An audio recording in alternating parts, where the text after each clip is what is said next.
A fief was the central element of feudalism and consisted of heritable property or rights granted by an overlord to a vassal who held it in fealty, in return for a form of feudal allegiance and service, usually given by the personal ceremonies of homage and fealty. The fees were often lands or revenue-producing real property held in feudal land tenure. These are typically known as fiefs or fiefdoms. However, not only land but anything of value could be held in fee, including governmental office, rights of exploitation such as hunting or fishing, monopolies in trade, and tax farms. Terminology. In ancient Rome, a benefice was a gift of land for life as a reward for services rendered, originally, to the state. In medieval Latin European documents, a land grant in exchange for service continued to be called a beneficium. Later, the term feudum, or feodum, began to replace beneficium in the documents.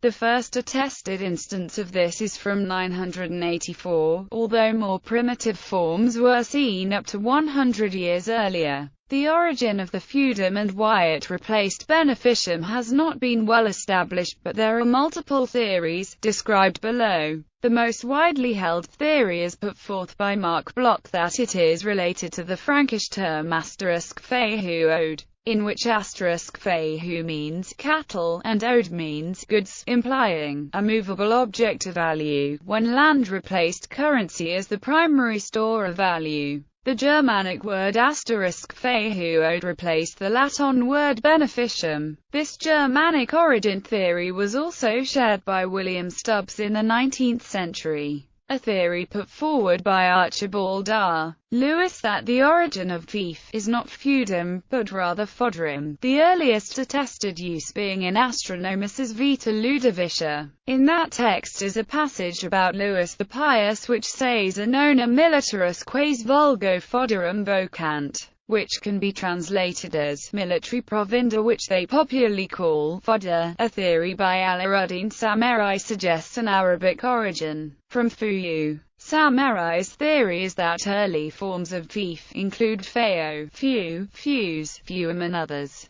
The plurality of forms strongly suggesting origins from a loan word. First use of these terms was in Languedoc, one of the least Germanized areas of Europe and bordered Muslim Spain, where the earliest use of feum as a replacement for beneficium can be dated to 899. The same year a Muslim base at Fraxenitum in Provence was established. It is possible, Samerai says, that French scribes, writing in Latin, attempted to transliterate the Arabic word fuyu, which was being used by the Muslim invaders and occupiers at the time, resulting in a plurality of forms, feo, few, fuse, feum and others, from which eventually feudum derived. Samerai, however, also advises medieval and early modern Muslim scribes often used etymologically fanciful roots, in order to claim the most outlandish things to be of Arabian or Muslim origin. In the 10th and 11th centuries the Latin terms for fee could be used either to describe dependent tenure held by a man from his lord,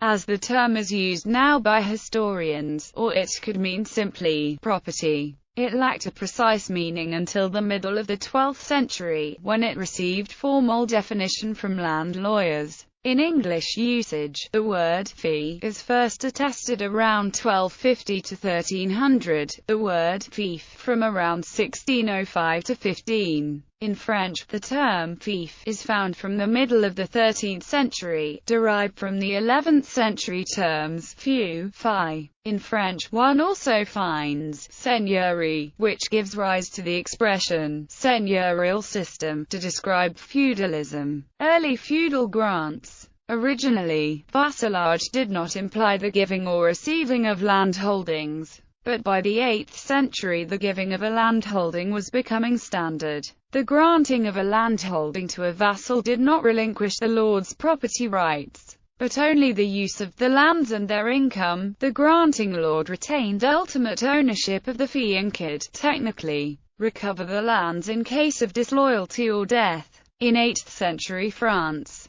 Charles Martel was the first to make large-scale and systematic use of the remuneration of vassals by the concession of the usufruct of lands for the life of the vassal, or, sometimes extending to the second or third generation. By the middle of the 10th century, fee had largely become hereditary. The eldest son of a deceased vassal would inherit, but first he had to do homage in fealty to the lord and pay a relief for the land. Historically, the fees of the 11th and the 12th century derived from two separate sources. The first was land carved out of the estates of the upper nobility. The second source was allodial land transformed into dependent tenures. During the 10th century in northern France and the 11th century in France south of the Loire, local magnates either recruited or forced the owners of allodial holdings into dependent relationships, and they were turned into fiefs. The process occurred later in Germany, and was still going on in the 13th century. In England, Henry II transformed them into important sources of royal income and patronage. The discontent of barons with royal claims to arbitrarily assessed reliefs and other feudal payments under Henry's son King John resulted in Magna Carta of 1215. Eventually, great feudal lords sought also to seize governmental and legal authority in their lands, and some passed these rights to their own vassals. The privilege of minting official coins developed into the concept of seigneurage. Later feudal grants and knightly service. In 13th century Germany, Italy, England, France, and Spain the term feodum was used to describe a dependent tenure held from a lord by a vassal in return for a specified amount of knight service, and occasional financial payments.